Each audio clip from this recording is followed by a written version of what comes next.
911, what is your emergency? I'd like to report a homicide on Piney Road. A murder, where did it happen? I'm only calling in because I should confess to what I did. And you did it? Yeah. Okay. How did L'homme avoue avoir commis un meurtre peu de temps auparavant. Why did you do that?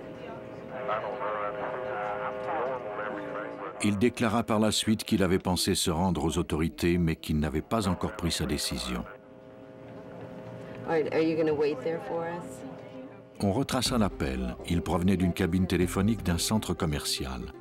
La standardiste essayait de garder le meurtrier au bout du fil pendant qu'un message était envoyé aux patrouilles policières du secteur. Lake County 2, 11-1, 1065, a possible signal 5 at Coral Gate Shopping Center. Orange Grove and Pondella. Orange Grove and Pondella. L'agent Paul Rose retrouva la cabine téléphonique, mais l'homme n'y était plus. À environ 2 kilomètres du centre commercial, il aperçut un suspect.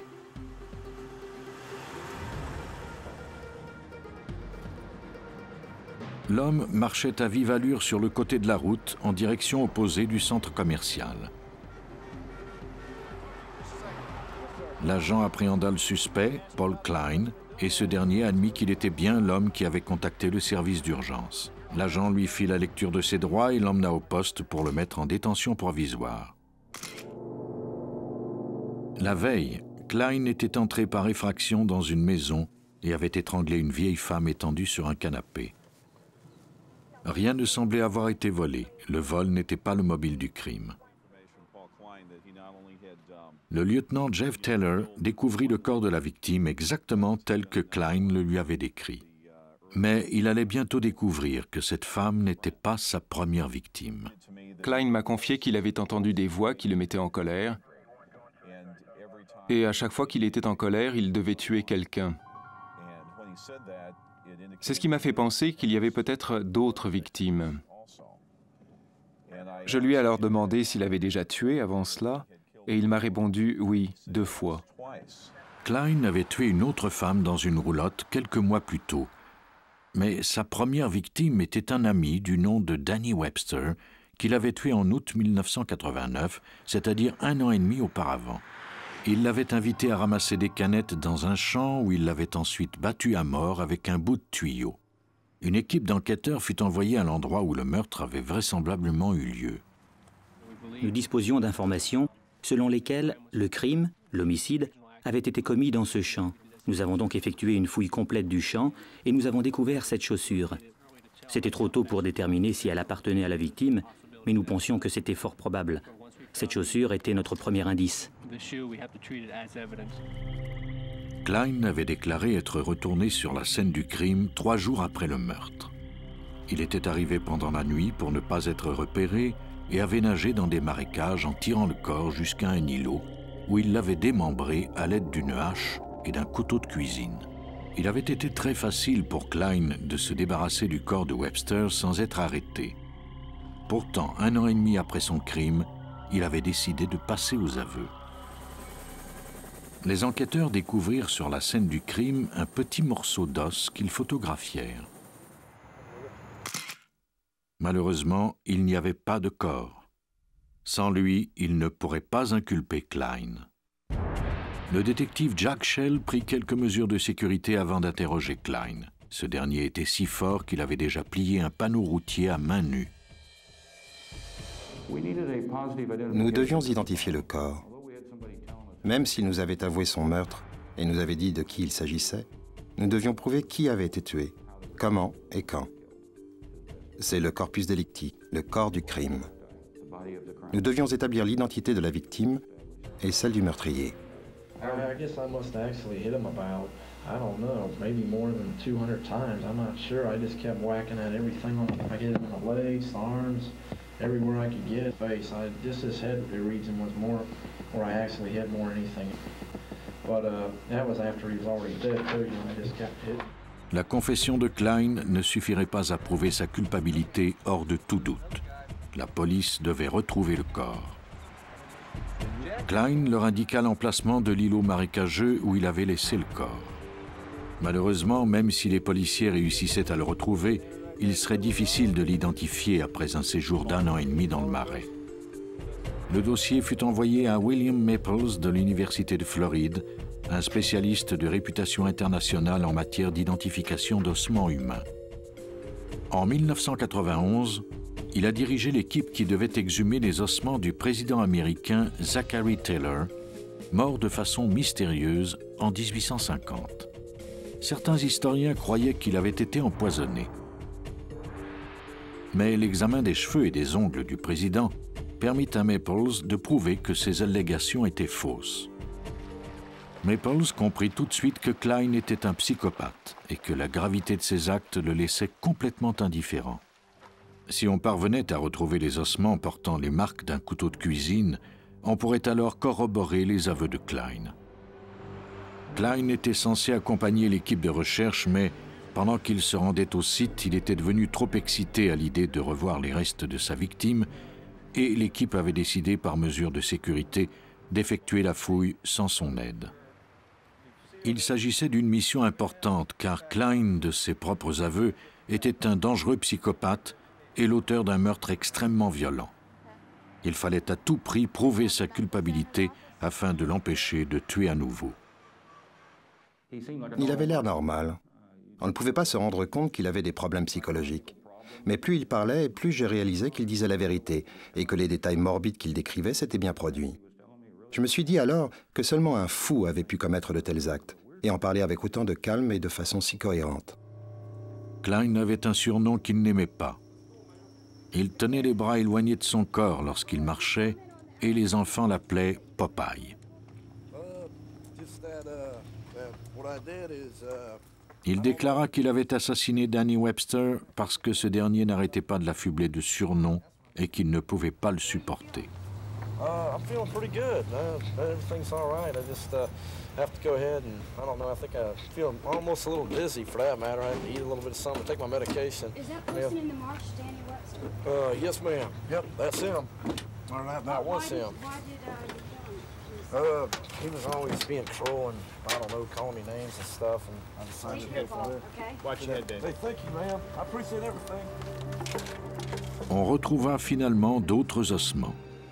Le corps avait été découpé exactement comme Klein l'avait déclaré. Je lui ai demandé comment il avait fait pour démembrer le corps. Il m'a répondu, je crois, comme je fais d'habitude. J'ai découpé la jambe gauche, le bras gauche, la tête, le bras droit, la jambe droite dans un mouvement circulaire, comme ça. Il s'est servi d'une hache. Il m'a dit où se trouvait cette hache. Son père était allé la porter à leur maison, située dans un autre état. Puis il était revenu. Les fragments d'os découverts sur l'île furent envoyés au FBI pour être analysés. Le FBI confirma que les ossements portaient des marques de hache, que ce genre d'outil avait bien été utilisé pour démembrer le corps. Lors de sa confession, Klein avait déclaré avoir réservé un traitement spécial à la tête de sa victime. There was more or less like in pieces, and I tossed it right on an embankment about 25, 30 feet from the mangroves, and I stuck it there for like, I had it there for like the longest time, I guess something like 3.5 months. Il m'a raconté qu'il revenait voir la tête. Il allait la voir tous les soirs et il lui parlait. Après un certain temps, elle était très décomposée et il n'a plus voulu la voir. Il s'en est alors débarrassé. Klein trimballait la tête avec lui dans un sac de papier et il lui parlait. Un jour, il avait aperçu une voiture de police et, pris de panique, il l'avait lancée dans le canal. Il ne se souvenait plus où exactement. Une équipe de plongeurs de la police fouilla le secteur où Klein croyait avoir jeté la tête de Danny Webster. C'était un endroit où l'eau était trouble et fréquentée par des alligators. Ils n'y découvrirent que quelques noix de coco. Si la tête n'était pas retrouvée, il serait très difficile de prouver qu'il s'agissait de Danny Webster. Dans le cas de Danny Webster, en Floride, les policiers ne disposaient que de certaines parties du corps. Le travail du meurtrier avait été efficace. C'était maintenant au tour de la criminalistique de faire ses preuves. Au bureau du shérif de Fort Myers, en Floride, Paul Klein avait avoué avoir tué Danny Webster, puis démembré son corps et disposé de sa tête. Les quelques ossements découverts sur l'île marécageuse étaient vieux d'1 an et demi. Il serait peut-être impossible de faire la preuve formelle qu'il s'agissait bien des os de Danny Webster. Klein avait bien camouflé son crime. Avant de décapiter le corps, il avait pris soin d'arracher les dents, sachant qu'elles pourraient être utilisées pour identifier la victime.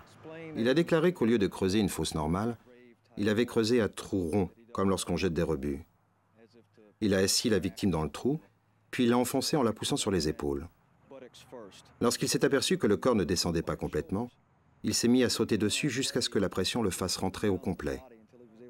Puis, il l'a recouvert de terre et de branchailles. Ensuite, tel qu'il nous l'a décrit, il s'est couché sur le ventre, a glissé dans l'eau comme un alligator, et il a nagé jusque chez lui. Klein était-il un psychopathe ou l'auteur du crime parfait? Comment pouvons-nous résoudre un crime si nous ne savons pas où est le corps? Eh bien, les meurtriers pensent de la même façon. Si on laisse le corps, il y a de grandes chances qu'on se fasse prendre, parce qu'il y a tous ces départements du FBI et tous les anthropologues légistes du monde qui participent à l'enquête. Mais s'il n'y a pas de corps, comment pouvons-nous même savoir qu'il y a eu un crime? Muni d'un mandat de perquisition, le détective Harry fouilla l'appartement de Klein. Il comprit tout de suite que Klein nourrissait sa compulsion à tuer par ses lectures. Nous avons trouvé là à peu près tous les livres qui ont été écrits sur les meurtres, comme l'histoire du fils de Sam, l'étrangleur de Hillside. C'était ça, livre après livre. Il fallait à tout prix identifier le corps de Danny Webster à partir des quelques ossements retrouvés. Si on n'y parvenait pas, l'enquête serait bloquée. Dans l'espoir de corroborer les aveux de Klein et de le faire inculper, l'anthropologue William Maples tenta de déterminer l'âge, le sexe et la race du squelette.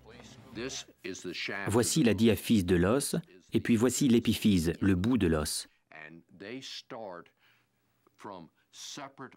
Elles sont séparées pendant l'enfance, mais elles se transforment lentement. À la fin de sa croissance, l'épiphyse fusionne à la diaphyse.